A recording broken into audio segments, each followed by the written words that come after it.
Salutations! I am called Algernon Q. Whipplebottom. It is with great reverence that I serve as your guide on this telegenic offering which aims to celebrate that most significant of mankind's achievements, the child's plaything, colloquially known as the toy.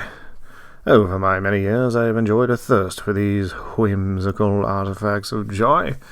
Indeed, I have acquired a great number of their exemplar.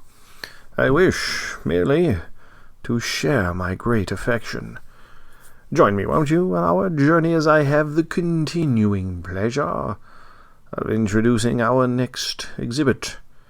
I give you Kenner Star Wars 3 3/4 action figures, and I will be presenting those from Return of the Jedi for this chapter. Yes, indeed.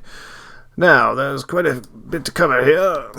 But before we do, allow me to state that we will be back in the studio. In fact, we are preparing a very, very special chapter of Toys for Algernon, which will be next month, back in the studio, traditional format, which will feature some glamour shots, of course. I do so like producing those. I'm excited to be back in the studio, and we're going to kick off our second season of Toys for Algernon, with a little slightly updated presentation, but more of the glamour shots and more of Jorowick and I tinkering around with our little tiny short films, which sometimes come out well, and sometimes we couldn't quite get them to work the way we will. But we are back in the studio, and I am excited about that. So stay tuned for Season 2 of Toys for Algernon, which will be next month with a very special exemplar. But let's begin by introducing all of the characters that make up Kenner's Return of the Jedi line from 1983, and we begin with Admiral Akbar, Lando Calrissian in his skiff guard disguise. Nine Num. Now, in case there's some debate on how Nine Num pronounces his name, I found this old storybook that my son has recently enjoyed, and I believe that I may be able to answer that question once and for all. Take a listen. N is for Nine Num. Nine Num isn't dumb. For smarts, he's very famous. Nine Num isn't dumb, but boy, his silly name is. Well, a bit silly. It does, I think, answer the question on how Nine Num should be pronounced. Moving on, there was Bib Fortuna, the Biker Scout, Chief Chirpa, the Emperor's Royal Guard, who I am missing, the Gamorrean Guard, who I am missing, Klaatu, another Klaatu, Logray, Luke Skywalker's Jedi Knight outfit, Princess Leia in her Bouche disguise, the Rebel Commando, which I am missing, Ree's Squid Head, Weegway, AD-8, Nikto, the Emperor, the AT-ST driver, a B-Wing pilot, Han Solo in the trench coat, Leia Organa in her combat poncho, Prune Face, the Rancor Keeper, Wicket, W. Warwick, that's Paplu.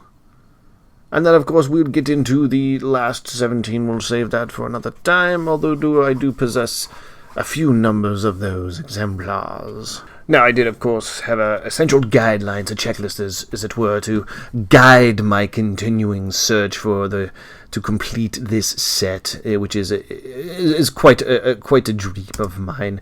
And I began by discussing replacement figures, replacing those figures that I have had since childhood that may not be in the best of shape, and I decided, no, they are my toys from childhood, and they will remain in my collection, will not be replaced.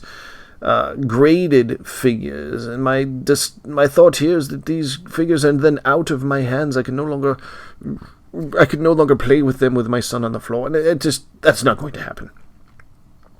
Variant figures. Now, this is something I find very, very curious, and I will actively pursue them. I don't know if some of the ones, such as I recall, the Battle Cape Jawa could run you several $1,000s, at least in the high 100s. So, I don't know if I'll go for him, but a blue snaggletooth, I'm very curious to see one, toe dent and all. What about carded figures? I'm not against it. I'm not pursuing it. I'm actively pursuing loose figures, but at this particular point, if I do come across a deal for a good carded figure, I will absolutely strike while that is available. Reproduced accessories? No. I would like authentic accessories. I would like to be as close to authentic as I possibly can, unless this is, of course, absolutely necessary. I'm unable to locate them. Reproduced figures. Last time out, I was not sure.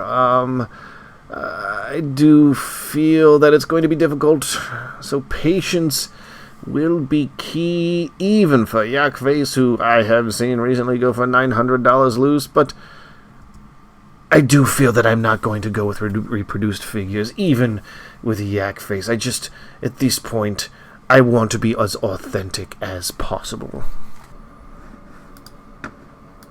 Of course, this did lead me to some other things to consider between the production of the last chapter and this chapter, which is essentially vehicles. Now, I do have a number of these that a while ago I presented to my son, and he adores them. He loves to play with them. So at this point, I am going to focus only on the figure collection, not the vehicles. But currently owned by my son. Yes, I might revisit this in a few years if he's done playing with them. And he does take care of them. He takes good care of them. So if they're still in good shape and it seems like it might be a good idea to continue, I will. Playsets, same. I believe I'm in the same boat with this, with my son. I reconditioned a couple of them with some up-to-date parts, some replacement accessories, if you will, and allowed him to play with them, and he does so enjoy the Death Star. But I will say, before I gave him the Death Star, I did manage to get into the studio a few months ago, and I was able to get some shots of the Death Star. So that will feature in an upcoming chapter, a traditional chapter of Toys for Algernon. But in this particular case, I will not be pursuing them at this time. I may change my mind down the road. Custom figures.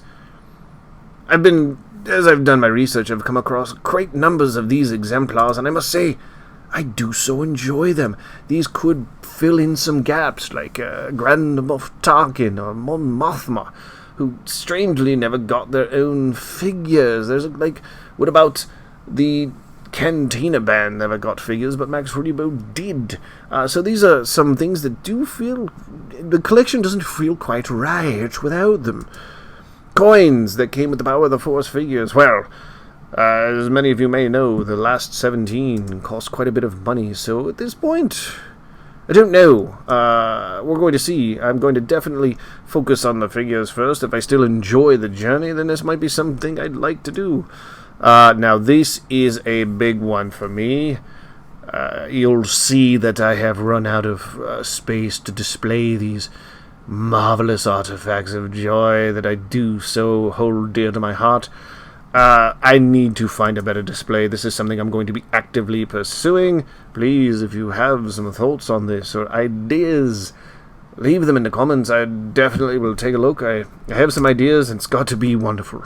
It's got to be eye-catching. It's going to end up being a prominent feature in the Toys for Algernon mansion. And there's one other bit that I cannot let go. I've never been able to let go of. And I'm pursuing a collection of Kenner outside of the Star Wars line. It is something, a trilogy, which I'm sure gives away what I am pursuing, but it's a trilogy that almost equals my love of Star Wars, produced nearly simultaneously as the original Star Wars trilogy. George Lucas's collaboration with Steven Spielberg. I'm speaking, of course, of Indiana Jones, specifically Kenner's Raiders of the Lost Ark toy collection. I never owned a single artifact from these wonderful toys, and it's something that I've always wanted, and they're hard to come by. But there is not that many. It's only Raiders of the Lost Ark, Temple of Doom, and The Last Crusade never saw Kenner collection. Only Raiders of the Lost Ark. So I am going to be actively pursuing Raiders of the Lost Ark, and I'm going to be documenting this, trying to find these every now and then. I'm excited to be back in our studio, of course, but every now and then I will be documenting an episode which will be devoted to updating my Star Wars collection in my journey to acquire the Raiders of the Lost Ark collection, which I am beginning from scratch.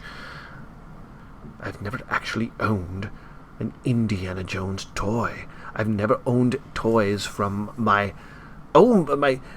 second favorite movie series of all time.